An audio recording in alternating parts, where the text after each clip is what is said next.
नमस्कार. आमच्या यूट्यूब चॅनलमध्ये आपलं सहर्ष स्वागत. पंचांग आणि त्यातली 5 अंग यांच्यापैकी आपण तिथी, वार, नक्षत्र, योग आणि करण यामध्ये नक्षत्र म्हणजे काय आणि प्रत्येक नक्षत्राची माहिती आपण घेत आहोत. आज हे जे उत्तरा फाल्गुनी 12 नंबरचं नक्षत्र आहे त्याची माहिती आपण घेणार आहोत. उत्तरा या नावानं 3 नक्षत्र आपल्या पंचांगामध्ये दिसतात. एक उत्तरा फाल्गुनी, दुसरं उत्तरा शाळा आणि तिसरं उत्तरा भाद्रपदा. ही वेगवेगळी आहेत. उत्तरा फाल्गुनी हे नक्षत्र सिंहरास आणि कन्या रास यांच्यामध्ये दिसतं, कॉमन. त्यानंतर उत्तरा शाळा हे पण नक्षत्र दोन्हीमध्ये धनुरास आणि मकर राशीमध्ये दिसतं. आणि उत्तरा भाद्रपदा हे मात्र पूर्णपणे मीन राशीमध्ये आहे. आता आपण ह्यातला उत्तरा या शब्दाबद्दलच विचार करणार आहोत. हे नक्षत्र जे आहे हे एकाच वेळी 2 भागांमध्ये आहे. म्हणजे काय तर या नक्षत्राचा काही भाग हा सिंह राशीमध्ये आहे, म्हणजे 25%. आणि 75% हे नक्षत्र जे आहे हे कन्या राशीमध्ये आहे. त्यामुळे या नक्षत्राला त्रिपाद नक्षत्र असं म्हणतात.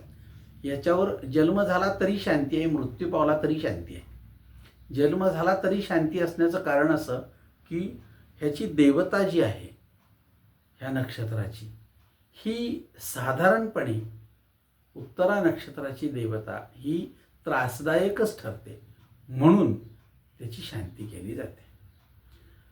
आता प्रश्न असा आहे की ह्या नक्षत्राचा आपण विचार कोणत्या अंगानं करतो, तर ह्या नक्षत्राचा विचार या अंगानं करतो की माणसातले गुण कसे आहेत आणि त्या गुणांचा माझ्यावर किंवा त्याच्यावर काय परिणाम होतोय. त्याच्यावर म्हणजे तो स्वतः कसा वागतो आणि इतरांच्यावर म्हणजे काय, तो ज्यांच्याबरोबर वागतो त्यांचा त्यांना फायदा का तोटा होतो. बऱ्याच वेळेला आपल्याला असं वाटतं की काही व्यक्तीतले गुण हे त्याला चांगले असतात पण आपल्याला वाईट असतात. उदाहरणार्थ धूम्रपान करणारी माणसं, त्याला आनंद मिळतोय, खरं घरात सगळ्या पचापचा. सिगरेट ओढणारा माणूस, त्याला आनंद मिळतोय, खरं सगळ्यांचं आरोग्य आमचं बाद. असं जर असेल तर त्याला एखाद्या गोष्टीत आनंद मिळतोय पण आपल्याला तो त्रासदायक असतो. हा जर प्रकार बघितला तर आपण म्हणतो की ह्याचं योनी कुठली, तर ह्याची योनी कुठली आहे. गो म्हणजे गाय. गाय याचा अर्थ नुसती गाय नव्हे, गाय काय आणि बैल काय. म्हणजे पुरुष असेल तर त्यात गाय असू शकते, स्त्री असेल तर तिच्यात बैल असू शकतो. लक्षात ठेवा, आपल्याकडे हे दोन्ही वेगवेगळे कॅरेक्टर आहेत. कित्येक तरी पुरुष आहेत ज्यांच्यामध्ये स्त्री लागवी, त्यांच्यामध्ये स्त्रीपण जास्त आहे, माया दया सगळं जास्त आहे. पण काही स्त्रिया अशा आहेत की त्यांची आई त्यांना म्हणते माझी पोरगी गाईसारखी, पण ह्यो गाय नाही, ह्यो शिंगानं बैल आहे, सगळ्या घरादाराला उलटून टाकतो. लक्षात येत नाही आपल्या, गुण सगळे बैलाचे आहेत पण ती म्हणते मी गाय आहे. आणि बऱ्याच वेळा आपण म्हणतो हा बैलासारखा राबतो पण गायीपेक्षाही मऊ असतो. त्यामुळे हे जरी बैल म्हणत असले तरी सुद्धा आपल्याकडं दोन्ही गोष्टी दिसतात. म्हणजे काठिण्य पातळीवरून ह्या गोष्टी ठरतात. त्यामुळे स्त्री पुरुष असा विचार न करता व्यक्तीमध्ये काही गुण बैलाचे, काही गुण गायीचे.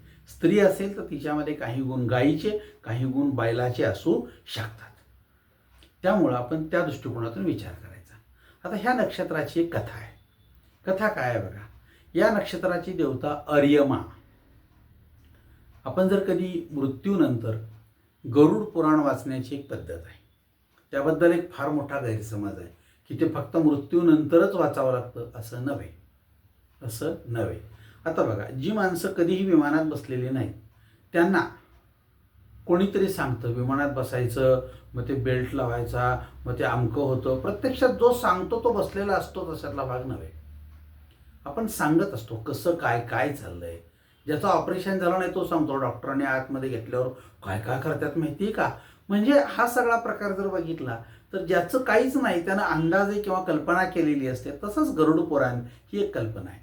असं मांडलं गेलेलं आहे की गरुडाला विष्णूंनी गरुडाने विचारलेल्या प्रश्नांची उत्तरे दिली आणि मृत्यूनंतर माणसाचं काय होतं आणि त्याला कोणत्या वेदना सहन कराव्या लागतात, म्हणून त्याने जिवंतपणे कसं वागावं याबद्दल केलेलं मार्गदर्शन.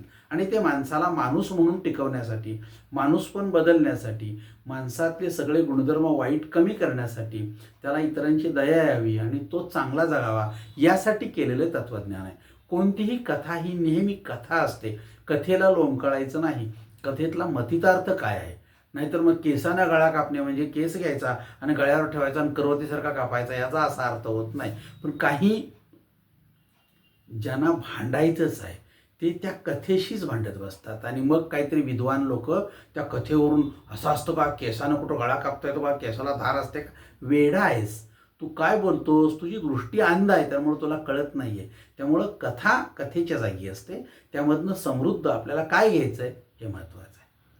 त्यामुळं आपण त्या गरुड पुराणाच्या कथेमध्ये जायचं नाही. गरुड पुराणात मृत्यूनंतर काय, ह्या गोष्टी कशा कल्पित असतील, मग आपण जर कल्पनाशक्ती केली की असं असं असेल तर आपण आत्ता आपल्या वागण्यात काय बदल करावा, एवढा जरी केला तर तुमच्यातलं माणूस पण टिकून राहील, तुम्ही देवपदाला प्राप्त होऊ शकाल. इतकं चांगलं ते आहे. आणि ते मृत्यूनंतरच वाचलं पाहिजे असं नाही, एक स्टोरी म्हणून, एक कथा म्हणून छान वाचायला हवी. आणि आपण जर ती वाचली तर निश्चितपणे आपल्यात बदल होऊ शकतो. का, मी त्याचे कमीत कमी 100 तरी साधारणपणे त्या गरुड पुराणाची प्रवचनं किंवा ज्याला आपण म्हणतो 10 दिवस वाचण्याचा सप्ताह हा केलेला आहे. त्यामुळे मी अधिकारानं सांगतो की त्यात वाईट असं काही नाही. माणसाला माणूस म्हणून बदलण्यासाठी अतिशय उपयुक्त आहे. आपल्या मृत्यूनंतर काय असा विचार केलेला आहे. मग ते कुणी जाऊन आलं काय, प्रत्यक्षात बघितलं काय, असल्या फालतू गोष्टी नको. तुमच्या वागण्यात बदल व्हावा हा त्यातला हेतू आहे बस. आता गरुड पुराणात सांगितल्याप्रमाणे ही अर्यमा देवता आहे. ही पितरांची मुख्य देवता आहे. उत्तरा फाल्गुनी हे नक्षत्र तिचे राहण्याचे ठिकाण आहे. उत्तरा फाल्गुनी नक्षत्र जिथं दिसतं तिथं ती अर्यमा देवता राहते. मग भग हा जो देव आहे त्याला एकदा ऐश्वर्याने युक्त व्हावं असं देवांमध्ये वाटलं. मग त्याला सांगितलं की तू एकदा उत्तरा नक्षत्राची काय कर, तर प्रार्थना कर. त्यानं उत्तरा नक्षत्राची पूजा अर्चा उपासना हे सगळं केलं. तेव्हा तो सगळ्या देवामध्ये श्रेष्ठ झाला. या नक्षत्राची उपासना करणारा माणूस गुणसंपन्न आणि आपल्या बरोबरीच्या लोकांच्यामध्ये श्रेष्ठ ठरतो असा त्याचा अर्थ आहे. त्यामुळं तुम्हाला जर वाटलं की आपण गुणसंपन्न व्हावं आणि आपल्या लोकांच्यामध्ये जर आपण श्रेष्ठ ठरावं तर आपल्याला उत्तरा नक्षत्राची उपासना करणं गरजेचं आहे. तुमचं ते नक्षत्र नसेल तरीसुद्धा तुम्ही ते करू शकता.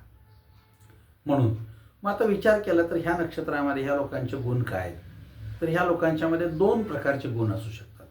म्हणजेच काय, उत्तरा नक्षत्र सिंह राशीमध्ये असेल तर त्याचे गुण वेगळे आहेत आणि जर उत्तरा नक्षत्र हे कन्या राशीमध्ये असेल तर त्याचे गुण वेगळे आहेत. जेव्हा उत्तरा नक्षत्र सिंह राशीमध्ये येतं तेव्हा ते अग्नितत्व आणि क्षत्रिय वर्णाशी निगडीत असतं आणि उत्तरा नक्षत्र जेव्हा कन्या राशीमध्ये असतं तेव्हा ते साधारणपणे बुधाशी निगडीत आहे. हा जर विचार केला तर दोन्ही प्रकारचे स्वभाव वेगवेगळे असतात. त्यामुळे एक कुठला तर स्वभाव आहे असं धरायचं नाही. त्यानंतर आपला बाकीचा पण महत्त्वाचा भाग आहे. नुसता नक्षत्रावरून स्वभाव ठरतो असं नव्हे, तर तिथी आहे, वार आहे, योग आहे, करण आहे, त्याचं लग्न कुठलं आहे हाही गोष्टीतला आहे. आता बघा उदाहरणार्थ हा सगळा प्रकार जर समजा एखाद्याचं हे उत्तरा नक्षत्रावर जन्मला आहे तर त्याचा स्वभाव गो म्हणजे गायीप्रमाणे असा आपण मांडला. पण लग्न हे जर समजा लग्न हे जर इतर कुठलं दुसरं असेल, उदाहरणार्थ चित्रा नक्षत्राचं असा माना, तर मग त्याची देवता काय आहे, त्याची म्हणजे त्याचं योनी कुठली आहे, वाघ. म्हणजे ह्याचं तोंड गाईसारखं असेल, बोलणार गाईसारखा छान, पण प्रत्यक्षात जगणं जे आहे ते वाघासारखं असेल. म्हणजे ह्याला 6 नंतर संध्याकाळी काही दिसणार नाही, मला अमका, अरे आज एकादशी आहे, नाही मला अमका अमका खायचं आहे असं जर तो म्हणू लागला तर शरीर ह्याला त्रास देत आहे. म्हणजे स्वभाव आणि शरीर हे 2 वेगवेगळ्या गोष्टी आहेत. त्यामुळं नुसत्या याच्यावरून त्याचं नक्षत्र ठरणं, नक्षत्रावरून स्वभाव ठरणं जरासं अवघड आहे. काही लोक सांगतील पण जरासं अवघड निश्चित आहे. आता याची जर बघितली आपण तर आद्य नाडी आहे. आद्य नाडी म्हणजे कफदोषाची प्रकृती. आता एक कफदोषामध्ये लोकांना काय त्रास होतो, तर लोकांचा कफ वाढतो आणि कफ वाढल्यानंतर शरीरावर कोणते परिणाम होतात याचा विचार यामध्ये केला गेलेला आहे. ज्यांची प्रकृती कफ स्वरूपाची आहे त्यांनी आपल्या प्रकृतीत कोणत्या प्रकारचा दोष दिसतो आणि मी कसं जगलं पाहिजे, मी काय खाल्लं पाहिजे आणि काय टाळलं पाहिजे, माझ्या जिभेला आवडतं काय महत्त्वाचं नाही, माझ्या प्रकृतीला कोणती गोष्ट गरजेची आहे आणि कोणती गोष्ट टाळायला पाहिजे याचा अभ्यास करावा आणि मग आपण जगावं. कारण हे शिक्षणात नाही. शिक्षण तुम्हाला छान जगायची कला देण्याची शक्यता नाही. शिक्षणामध्ये जे काय ज्ञान आहे त्याचा उपयोग तुम्हाला आयुष्यात करता येईलच याची शाश्वती आज तरी दिसत नाही मला. त्यामुळं आपण ह्या गोष्टी सगळ्या स्वतः शिकून घेणं आणि स्वतःच्या आयुष्यात बदल करणं गरजेचं आहे. त्यामुळं आपली प्रकृती कळली पाहिजे. त्यानंतर ही योनी गो म्हणजे गाय किंवा बैल असं आपण मानतो. मग तसे गुण त्या माणसामध्ये दिसतात का? होय. अतिशय नम्र स्वभाव, पण उर्मट उद्धट नाही. गायीचा स्वभाव बघा कसा आहे. समाजामध्ये राहताना आपला इतरांना काही त्रास होणार नाही याची हे काळजी घेतात. याची काळजी बघा. वाघ दिसला की आपण भिवून पळतो, पण गाय दिसली की आपण जाऊन नमस्कार करतो. का?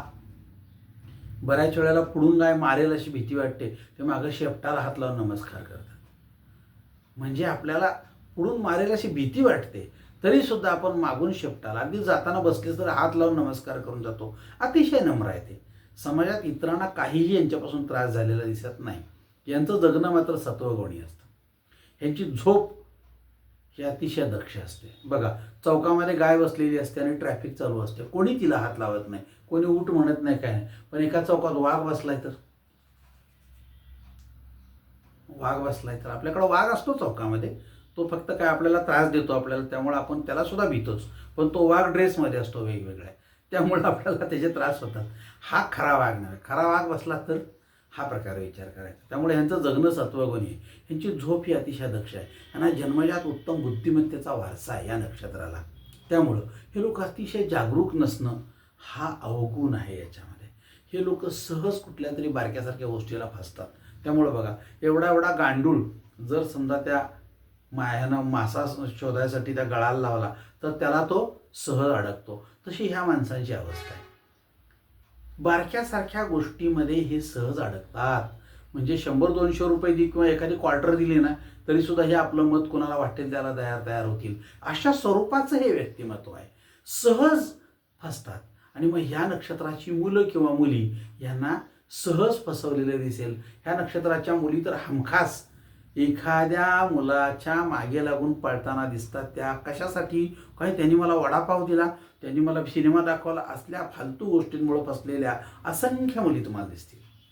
याचं कारण ते आहे की ह्या लोकांना जागरूकता नसणं हाच धोका आहे. त्यामुळे ह्या लोकांनी जागरूक राहणं ही आज काळाची गरज ठरते. आनंदित मनानं सतत उत्साहात राहतो हा माणूस, परंतु जागरूक नसल्यामुळं हा एखाद्या बारक्याच्या गळाला लागून फसतो आणि आयुष्यामध्ये फसल्यानंतर खालची मान वर करायची सुद्धा संधी नाही. कारण गाय ना, पर्याय काय?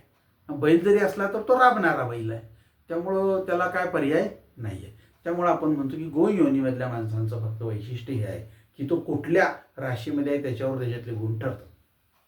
आता ही मनुष्य गण असलेली नक्षत्र आहेत. आता ह्या मनुष्य गणामध्ये काय आहे? ज्या गणात असणारी मंडळी फार चमत्कारिक असते. चमत्कारिक म्हणजे काय? मनुष्य गणामध्ये फार वैशिष्ट्य आहे. खोबरं तिकडं चांगलं अशी म्हण आहे. हे धड देवगणाचे पण नाहीत आणि राक्षस गणाचे पण नाहीत. जिकडं फायदा तिकडं आपली बाजू अशी यांची विचारसरणी असते. म्हणजेच काय? तर आपला फायदा कोणत्या बाजूला आहे त्या बाजूला, स्वतःचं असं वैयक्तिक मत काही नाही. असं जर असेल तर कधी देवगणासारखे जगतील, कधी राक्षसगणासारखे जगतील. ह्यांची नेमकी बाजू कुठली आहे ही शेवटपर्यंत कळत नाही. अशा स्वरूपाला आपण चिबीट स्वरूप म्हणतो. पण चिबीटमध्ये आणि देवगणामध्ये थोडासा फरक आहे. चिबीटमध्ये ठरवून करतो आणि देवगणामध्ये आपण ठरवून वगैरे न काही करता त्या वेळेला आपल्याला जे पटेल ते आपण गोष्टी करतो. त्यामुळं ह्यांचा वृक्ष आहे आराध्य वृक्ष पायरी. पायरी नावाचा वृक्ष आपल्याकडे जास्त नाही, पण कोकणामध्ये दिसतात मोठे मोठे वृक्ष आहे.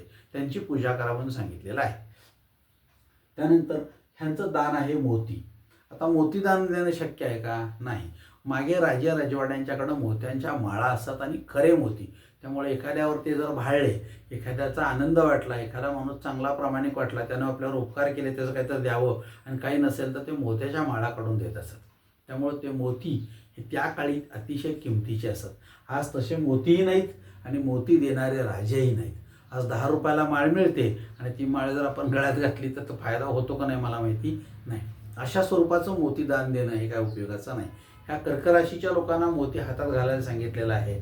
ते मात्र मोती थोडेसे महाग किंवा चांगले असू शकतात. आपण रत्नपारखी नाही, आपल्याला फारसं यातलं कळत नाही, त्यावेळेला आपण फसण्याची शक्यता जास्त. मुळात ह्या नक्षत्राला फसण्याचा वरदान आहे, त्यामुळं पण फसण्याची शक्यता जास्त. मग मोती विकत घेऊन कोणाला देणं तर लांबच, पण स्वतः विकत घेणं हे त्याच्यापेक्षा अवघड झालं. त्यामुळं मोतीच दान दिला पाहिजे अशातला भाग नाही. आपल्याला दुसरं काय जमलं तर त्या गोष्टी दान केल्या तर सुद्धा चालतील.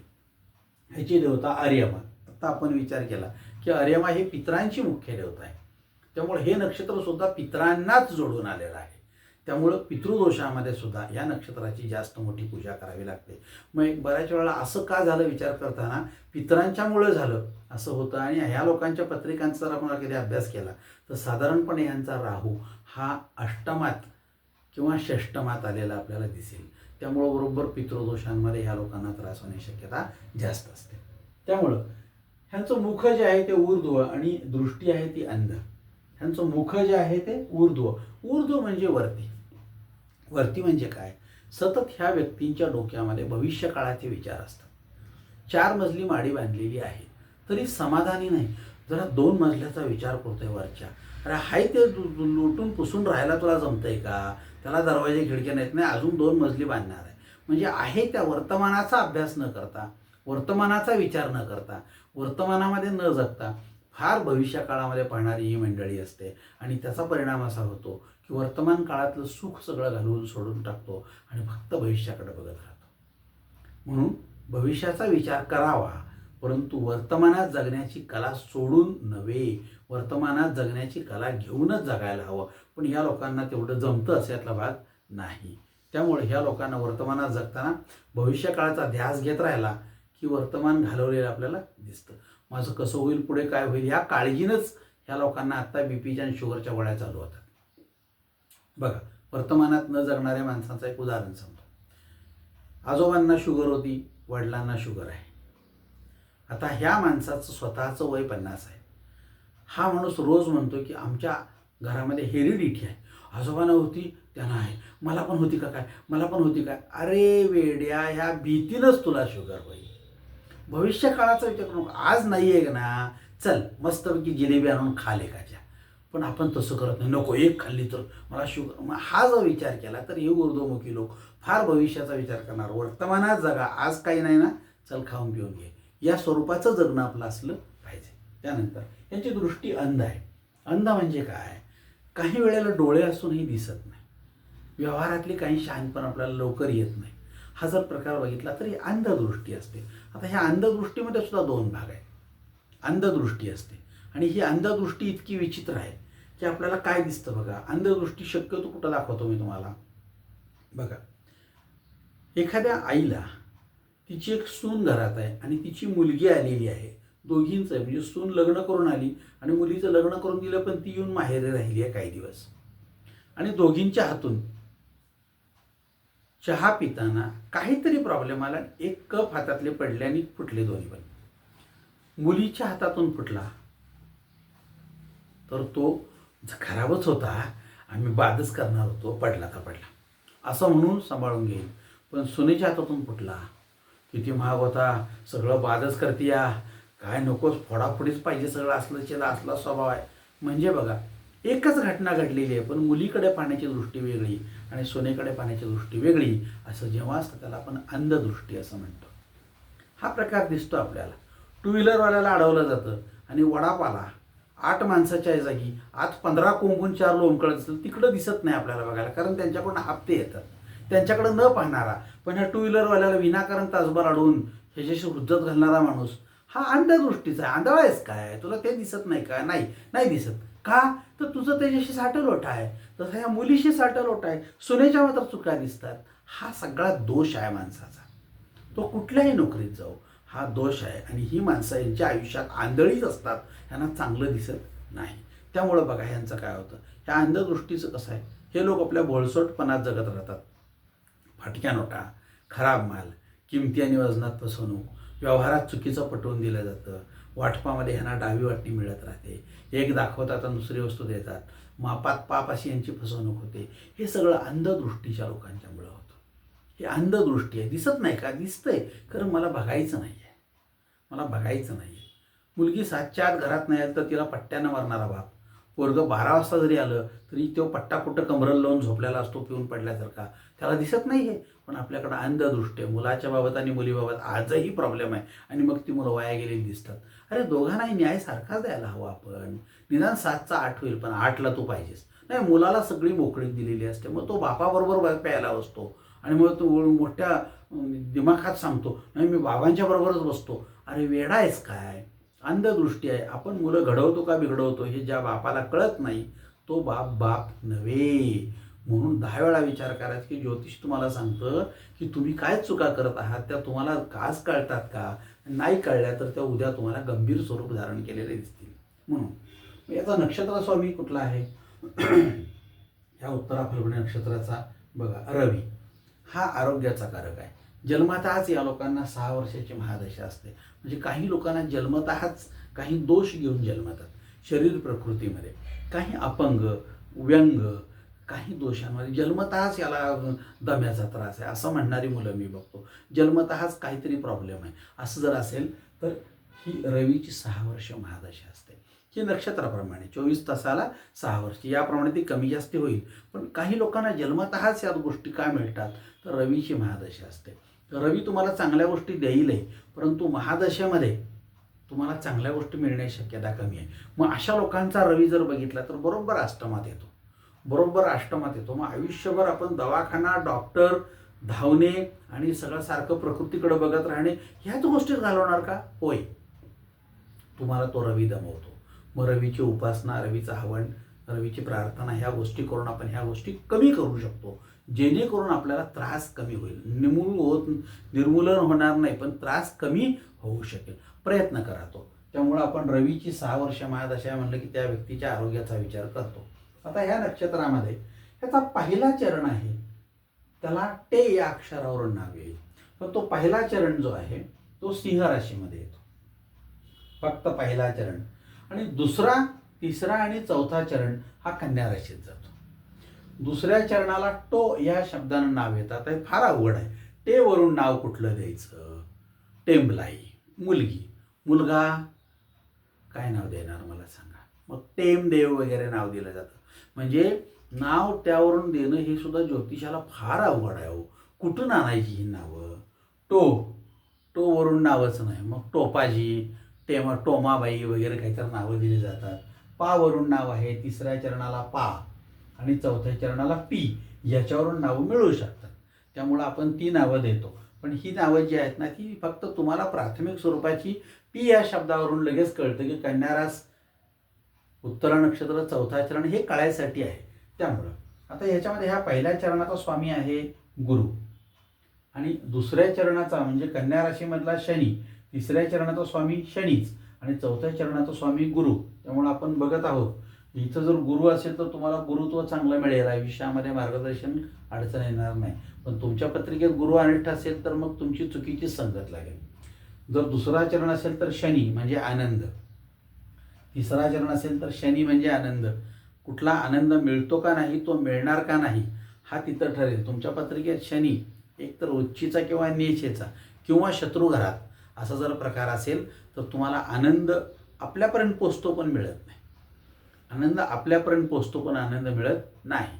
म्हणजे बघा, नेहमी मी असं म्हणतो की गल्लीतला एक मुलगा आहे, तो शाळेत 10वीला पहिला आला आणि मग झालं शाळेत 10वीला पहिला आला, 1 वाजता निकाल लागला, 1:30 वाजता घरी पेढे वाटायचे ठरले, फटाके वाजवायचे ठरले, सगळं ठरलं आणि शेजारची एक आजी 12:30 वाजता वारली म्हणून तिचं प्रेत घरी आणलं. आम्हाला धड पेढे वाटता येणार नाहीत, आपला काही संबंध नाही आहे. आम्हाला पेढे वाटता येणार नाहीत, फटाके वाजता येणार नाहीत, नाचता येणार नाही, डीजे लावता येणार नाही, आनंद वाटताना काहीही नाही. आपल्यात सुतक आल्यागत गप बसायला पाहिजे आपल्याला. आपला काहीही संबंध नाही आहे, शेजारचं घर आहे. पण तुमचा आनंदच जर हिरावून घ्यायचा असेल तर तो या कुठल्याही मार्गाने आनंद आमचा वाया जातो. पुन्हा 10वी नाही, पुन्हा पास होणे नाही, आयुष्यात पुन्हा हा आनंद नाही. मग दुसऱ्या दिवशी तिसऱ्या दिवशी करण्याला अर्थ नाही. त्यामुळे बघा, लग्नाचं जेवण 2 दिवसांनी घातलंय कोणी, तसाच प्रकार आहे तो. त्यामुळं हा शनी आपल्याला आनंद मिळवू देत नाही आणि गुरु हा चांगला आपल्याला लाभेल का नाही हे त्या त्या पत्रिकेतल्या गोष्टीवर ठरणार आहे. त्यामुळे आता हे पहिला चरण आहे सिंह राशी, 25% नक्षत्र सिंह राशीला, 75% नक्षत्र कन्या राशीला वाटलेलं आहे.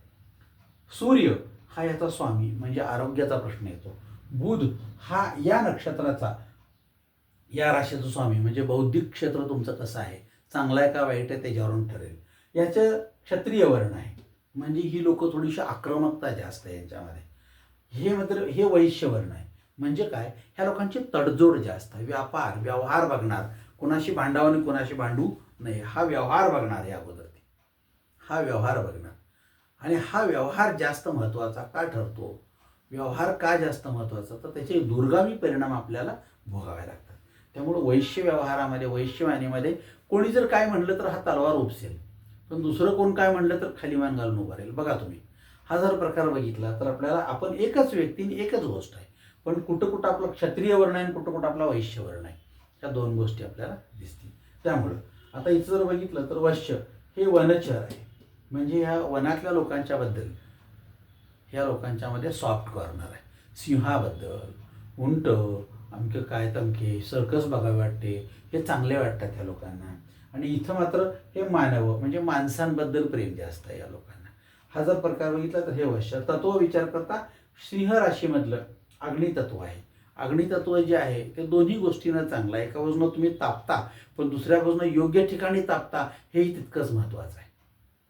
योग्य ठिकाणी तापणं गरजेचं आहे. अयोग्य ठिकाणी तापणं म्हणजे अवघड आहे. अयोग्य ठिकाणी म्हणजे आमटी उकळायची तर तिला गॅस मोठा केला पाहिजे, पण भांडं ठेवलंय, तेल ठेवलंय आणि अजून काहीच नाही तयारीने गॅस मोठा केला, करपून ढ्या. म्हणजे अग्नी कुठं कमी करायचा आणि कुठं जास्त करायचा, कुठं कमी ठेवायचं आणि कुठं जास्त ठेवायचं, याची विवेक बुद्धी असणं गरजेचं आहे. त्यामुळं अग्नी एका दृष्टिकोनातून उत्तम आहे, एका दृष्टिकोनातून तो आपल्याला हानिकारक आहे. मग ते आपल्याला त्या त्या वेळेला कळलं पाहिजे. ह्यामुळे सतसत विवेक हा जगण्याचा अतिशय महत्त्वाचा ठरतो. त्यामुळं हे मात्र पृथ्वी तत्व आहे म्हणजे यांची सहनशीलता आहे. मग या सहनशीलतेचे पण परिणाम होतात. काही वेळेला आपली सहनशीलता आपल्याला त्रास देत असते सहनशीलता. आणि काही वेळेला आपली सहनशीलता जी आहे ती थोडीशी जरी त्रासदायक ठरली तरी आपण तिचा काय करतो तर उद्रेक करतो. म्हणजे कोणत्या सहनशीलतेचा उद्रेक करावा आणि कोणती सहनशीलता त्रासदायक ठरू नये हा विचार करतो आपण. म्हणून त्रासदायक असणारी सहनशीलता ही जी आहे हिचा उद्रेक होता कामा नये, परंतु ती कमी झाली पाहिजे यासाठी प्रयत्न करणं गरजेचं आहे. आत्ता जर बघितलं तर देशातल्या लोकांचा उद्रेक, सहनशीलता, पृथ्वी तत्वाचे लोक आहेत, कितीही सगळीकडे भ्रष्टाचारानं पैसे द्यायला लागले तर देत आहेत, पण ज्या दिवशी उद्रेक होईल त्या दिवशी हे सगळं आपलं अतिशय चुकीच्या मार्गाने चाललेलं असेल. उद्रेक होणार. पण सहनशीलता काय आहे, कुठपर्यंत आहे, त्या सहनशीलतेचा जर अंत झाला लोकांच्या तर मग काहीही करू शकतील. म्हणून 10 वेळा राज्यकर्त्यांनी, नेत्यांनी ह्या चुका ज्या आहेत त्या दुरुस्त करायचा प्रयत्न करावा. पण दुर्दैवानं काय होईल मला माहिती नाही. त्यामुळं आपण कशा प्रकारे जगतो, कशा प्रकारे ह्या गोष्टी सहन करतो हे या नक्षत्रावरती अवलंबून आहे. ज्यांचं उत्तरा नक्षत्र आहे त्यांनी अजूनही आपल्यातला गाय आणि बैल यांचे योग्य गुण बघावेत, योग्य आहेत का बघावेत. त्यानंतर आपली नाडी कुठली आहे त्याप्रमाणे आपल्याला योग्य खाणं गरजेचं आहे का, जिभेवर ताबा ठेवता येतं का बघा. आपली योनी कुठली आहे त्याप्रमाणे आपण योग्य ते गुणधर्म आपले तपासावेत. त्यानंतर आपलं मनुष्यगण असेल तर आपण चुकीचं बघत असू तर दुरुस्त करावं. आपला आराध्य वृक्ष, दान, मोती, देवता, ऊर्ध्वमुखी, अंधदृष्टी आपल्याला सुधारायचा प्रयत्न करावा, जेणेकरून आपल्याला त्यामधून फारसा त्रास न होता आपलं जीवन समृद्ध होईल आणि सुखी होईल याचा प्रयत्न करा. तुमचं जीवन आनंदी आणि समृद्धी आणि सुखी हो यासाठी मी त्यासाठी प्रार्थना करतो. अर्यमा म्हणजे ही जी पितरांची देवता आहे तिला. पण तुम्ही तुमच्या पितरांची पण प्रार्थना करा, नाहीतर पितरं संतुष्ट नसतील तर तुमचं जीवन संतुष्ट असणार नाही. का, तुमच्या पोटाला तीच पुन्हा येतील आणि तुम्हाला छळतील हे मात्र गॅरंटीने खरं आहे. प्रयत्न करा.